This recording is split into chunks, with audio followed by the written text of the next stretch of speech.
कजरी एक काले रंग की लड़की थी जिसकी शादी सुरेश नाम के लड़के से कुछ दिन पहले ही हुई थी। एक शाम कजरी खाना बनाकर सबको परोसती है। खाना मुंह में डालते ही उसकी सास कुंती उससे कहती है, क्यों रे काली बहू, अपनी माँ से कुछ सीख कर नहीं आई क्या, जो रोटी के साथ सब्जी की जगह नमक ही परोस दिया। माँ जी, घर में बनाने के लिए कुछ भी साग सब्जी नहीं है, आलू बचे थे वो मैंने सुबह ही बना दिए थे। कैसे करम फूटे हैं हमारे, जब से इस काली बैंगन ने हमारे घर पर कदम रखे हैं तब से बरकत ही नहीं हो रही इस घर में, और अब तो ऐसे दिन आ गए हैं कि नमक के साथ हमें रोटी खानी पड़ रही है। कजरी के प्रति कुंती की इस कड़वाहट का कारण उसका काला रंग था। उसके काले रंग को लेकर वो अक्सर उसको कोसती रहती थी, लेकिन कजरी का रंग भले ही काला था पर उसका दिल एकदम साफ था। वो दुर्गा माँ के प्रति बड़ी आस्था रखती थी। कजरी का पति सुरेश दिहाड़ी मजदूरी करके अपना घर चलाता था, लेकिन पिछले कुछ दिनों से उसकी तबीयत कुछ ठीक नहीं थी, जिस वजह से वो काम पर नहीं जा पा रहा था। डॉक्टर साहब, आखिर क्या हुआ है मेरे बेटे को? गर्मी में लू लगने के कारण इन्हें उल्टी दस्त और बुखार आ गया है।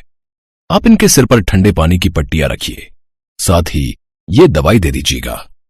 और हाँ, इनके शरीर में अभी काफी कमजोरी है, इसलिए अभी 2 महीनों तक इन्हें बेड रेस्ट पर ही रहना होगा। ये सुनकर कजरी का मन बड़ी ही उलझन में फंस गया और वो सोचने लगी, जब तक सुरेश जी ठीक नहीं हो जाते मुझे ही कुछ न कुछ काम करके इस गृहस्थी को चलाना होगा। मुझे जल्द ही कुछ करना होगा, नहीं तो ये घर दाने दाने तक को मोहताज हो जाएगा। ऐसा सोचकर कजरी भूखी प्यासी काम ढूंढने निकल गई, लेकिन पूरे 50 घर के दरवाजे खटखटाने के बाद भी उसे काम नहीं मिला। अब बस ये घर एक आखिरी उम्मीद है। ये सोचकर वो उस घर का दरवाजा भी खटखटाती है। कुछ देर बाद वहाँ से एक औरत निकल कर आती है। मालकिन, मैं गरीब सुबह से काम की तलाश में निकली हूँ, लेकिन कोई भी काम देने को तैयार नहीं है। मुझे काम की बहुत जरूरत है, प्लीज मुझे काम दे दीजिए। देखो, मेरे घर पर काम वाली बाई लगी हुई है, लेकिन हाँ, अगर तुम बाजार से जाकर मेरे लिए कुछ सामान ले आओ तो उसके बदले मैं तुम्हें 100 रुपए दे दूंगी। वो क्या है ना, धूप की वजह से मुझसे तो बाहर निकला ही नहीं जा रहा। हाँ मालकिन, आप बता दीजिए, मैं सामान ले आऊंगी। कजरी बाजार से सामान लाकर उस औरत को दे देती है। साथ ही वो औरत उसे 100 रुपए दे देती है, जिनसे कजरी घर के लिए आटा चावल लेती है, लेकिन सब्जियों के दाम सुनकर वो चौंक जाती है। हे राम, सब्जियां तो कितनी महंगी हैं और मेरे पास तो ये थोड़े से पैसे ही बचे हैं। ऐसा करती हूँ, आलू ही ले लेती हूँ, सस्ते हैं तो ज्यादा भी आ जाएंगे। वो उन थोड़े से बचे हुए पैसों से आलू खरीद लेती है। तभी वो देखती है कि एक बूढ़ी औरत 20 रुपए में 1 पाव अचार दे रही है। उसके पास काफी भीड़ लगी हुई है। कजरी झट से उसके पास जाती है। अम्मा, 1 पाव अचार दे दीजिए। अचार, आलू और आटा लेकर कजरी घर आ जाती है, लेकिन सारे रास्ते वो बस अचार वाली के पास लगी भीड़ के बारे में ही सोचती रहती है। और घर आकर वो अपने पति को ये बात बताती है। आज मैंने बाजार में एक बूढ़ी औरत को अचार बेचते देखा। उनके पास अचार खरीदने के लिए काफी लंबी लाइन लगी थी। मैं सोच रही हूँ क्यों ना मैं भी अचार बनाकर बाजार में बेचूं। बात तो ठीक है, लेकिन अचार बनाने के लिए जो सामान चाहिए उसके लिए तुम्हारे पास पैसे आएंगे कहाँ से? बंसी काका से कुछ पैसे उधार ले लूंगी और जैसे ही पैसे आ जाएंगे उन्हें लौटा दूंगी। वो बड़ी उम्मीदों के साथ बंसी काका के पास जाती है, लेकिन वो उसे उधार देने से मना कर देते हैं। वो रोते हुए घर आ रही थी कि तभी उसे रास्ते में वो अचार वाली बूढ़ी अम्मा मिलती है, जो कि एक पेड़ के किनारे बैठी हुई होती है। अरे बूढ़ी अम्मा, आप इस वक्त यहाँ क्या कर रही हैं? बेटी, कल रात मेरे गांव में बहुत तेज बादल फटा, जिसके बहाव में आकर मेरा सारा घर बह गया। अब मेरे पास कुछ भी नहीं है। अम्मा, लेकिन आज भी मौसम खराब है, बारिश आने वाली है, आप ऐसे में कहाँ जाएंगी? एक काम करिए, आप मेरे साथ मेरे घर चलिए।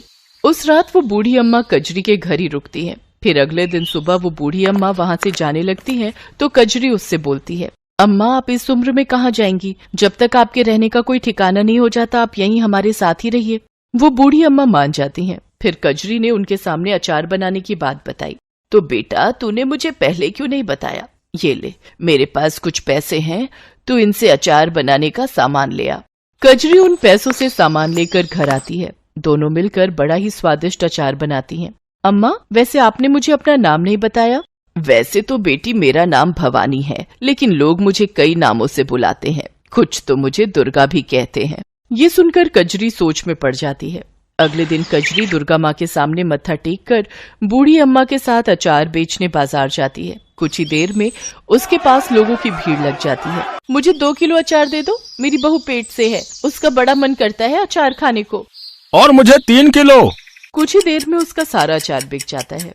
कुछ ही दिनों में वो सारे बाजार में स्वादिष्ट अचार वाली के नाम से मशहूर हो जाती है। उसकी खूब अच्छी कमाई होने लगती है। अम्मा, आज तुम्हारे कारण ही मेरी अच्छी कमाई होने लगी है। बेटी, ये सब दुर्गा माँ का कमाल है। मेरी मां तो अपनी कमाई में से कुछ हिस्सा तू गरीबों में दान कर, इससे दुर्गा माँ बहुत खुश होंगी।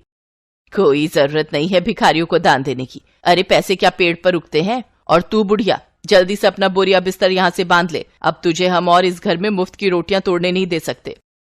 अगले दिन जब कजरी सोकर उठी तो उसने देखा कि बूढ़ी अम्मा घर में नहीं है। अम्मा, अम्मा, कहाँ चली गई आप? लगता है माँ जी की बातों ने उन्हें यहाँ से जाने पर मजबूर कर दिया। पीछे कुछ दिनों में कजरी का उस बूढ़ी अम्मा से खूब लगाव हो गया था। उनके जाने के गम में वो काफी दुखी थी। फिर वो अपनी सास के खिलाफ जाकर मंदिर पहुंचकर जरूरतमंदों को दान देती है। ये देखकर उसकी सास डंडा लेकर दुर्गा माँ के मंदिर में ही उसकी पिटाई करनी शुरू कर देती है। 4 पैसे क्या कमाने लग गई? तेरा तो दिमाग ही चढ़ गया है। अपनी सास की बातों को अनसुना करेगी? तेरी इतनी हिम्मत? हे माँ दुर्गा, मुझे बचा लो। तभी दुर्गा माँ की मूर्ति से वो बूढ़ी अम्मा बाहर निकलती है और दुर्गा माँ का रूप धारण करके कुंती से कहती हैं, कुंती देवी, तुमने मेरी भक्त पर जुल्म किए हैं। तुम्हारे पापों का घड़ा भर चुका है।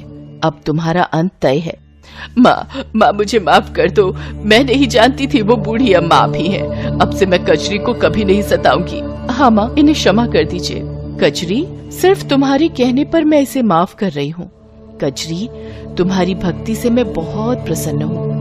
अब तुम अपने सचार के व्यापार को मेरे नाम से चलाओ। देखना, तुम्हारा ये कारोबार खूब फलेगा।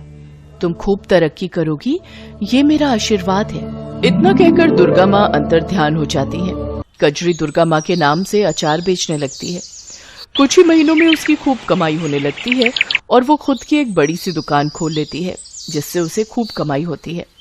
साथ ही अब सुरेश भी पूरी तरह ठीक हो चुका था। अब वो भी कजरी के साथ मिलकर दुकान चलाने लगा। तो वहीं कुंती भी अब कजरी के साथ अच्छे से पेश आती है।